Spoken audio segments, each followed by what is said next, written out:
फरमाइएगा कि हुकूमती अहदादियों को कौन फोन कॉल कर रहा था इस इजलास में, कौन मतलब उनको लेकर आया? डॉक्टर अहमद लियाकत साहब की भी वो वीडियो सामने आई है, तो जरा उसकी भी रोशनी डालें सर, ये क्या अब सिलसिला हो इसमें गया सर? इसमें इसमें तो देखिए ना, आमिर लियाकत का तो आज मेन पेज पे उनका जी तस्वीर भी छप गई है और वो उनका स्टेटमेंट भी आ गया है।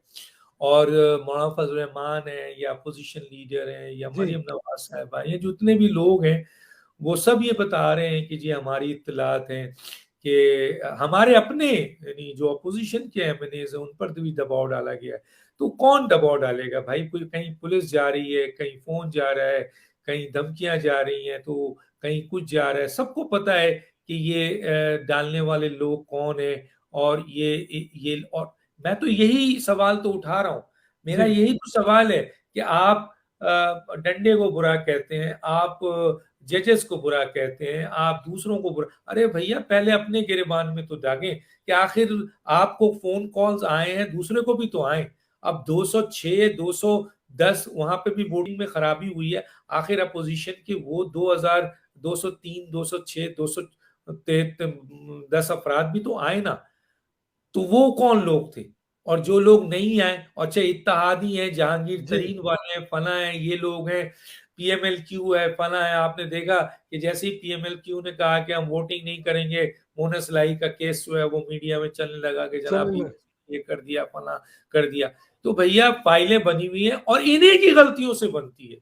ये करप्शन करते हैं, ये गलत तरीके से वोट लेकर हुकूमत में आते हैं, ये गलत काम कराते हैं, ये उनके कदमों पे जाके झुककर अपने मसाइल हल करते हैं। पाकिस्तान के कितने ग्रुप्स ऐसे हैं जो इनके कदमों में झुके हुए हैं। तो जब कदमों में झुकते हैं तो इनके कहने पे फिर डिक्टेशन में तो आपको चलना पड़ेगा।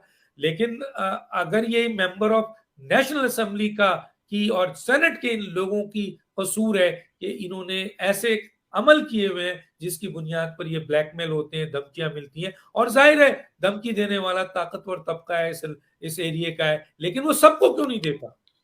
सब उसकी धमकी में क्यों नहीं आते? क्योंकि जाहिर है क्रेडिबिलिटी है।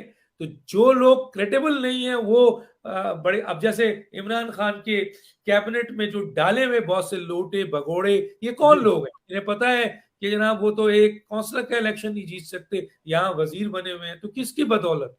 उन्हीं के बदौलत।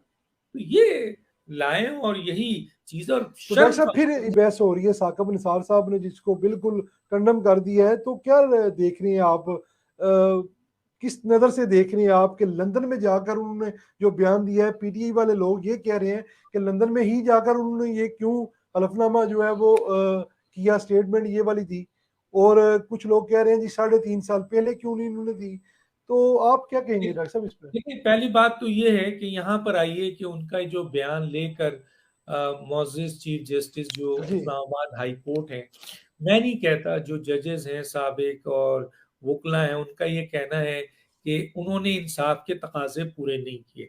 अगर ये न्यूज़ आई थी और उन्होंने उस जी पर नोटिस लिया था, तो उनको चाहिए था कि शमीम, राना शमीम को भी नोटिस करते, जी अंसार अब्बासी साहब को भी नोटिस करते, उस मीडिया चैनल के मालकान को भी नोटिस करते, तो साकिब निसार को भी करते, उनको भी बुलाते। और बुलाने के बाद दो ही तरीकेकार था, या तो आप जो जिस तरह कुरान हाथ में लेके कहते हैं सच कहूंगा, सच के अलावा कुछ नहीं कहूंगा, दे देते इन लोगों के हाथों में, देखते कौन सच बोलता है।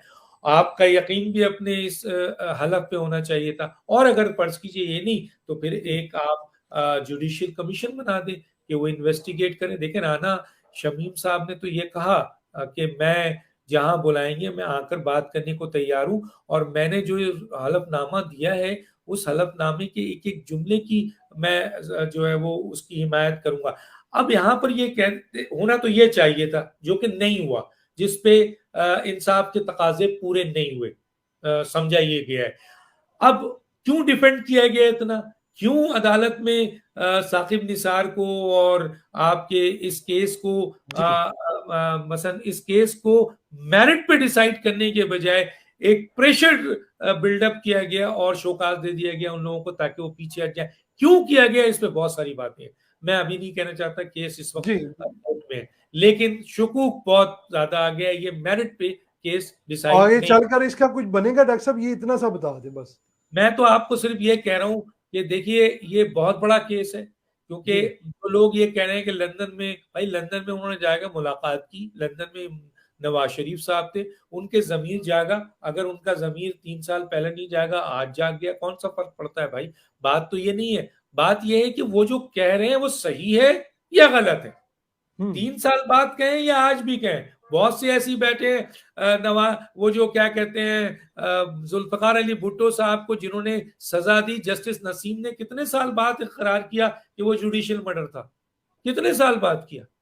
ऐसे बिल्कुल कई अच्छी केसेस हैं जो सालों बाद लोगों ने एग्री किया कि जी हाँ मुझसे गलती हो गई। इमरान खान तो सुबह गलती करते हैं, शाम को करते हैं, और शाम नहीं को करते हैं तो सुबह करते हैं। तो कहने का मतलब ये है कि अगर उनका उनके जमीर ने, क्योंकि पिछले दिनों वो मेडिकल अपनी वाइफ के सिलसिले में उन्होंने बहुत करीब से अस्पताल को देखा था, तो हो सकता है उनके दिल में ये ख्याल हो कि मेरा एक बहुत बड़ा मैं बोझ लेके जा रहा हूँ। पहला तो उन्होंने कोशिश की कि मुलाकात करें, सॉरी करें, उसके बाद उन्होंने इस सॉरी के बाद उनका ये ख्याल हुआ कि इसको वो हलफ का हिस्सा बनाए। मसला ये नहीं है कि मुलाकात करके किया, लंदन से किया, पाकिस्तान से किया, 3 साल बाद किया, आज किया। मसला ये है कि कानून ये देखता है कि ये बात सही है या गलत। अगर गलत है तो राना शमीम को फांसी दें, और अगर हम्म सही है तो साकिब निसार को इबरत का निशान बनाइए, इबरत इबरत का। बिल्कुल अच्छी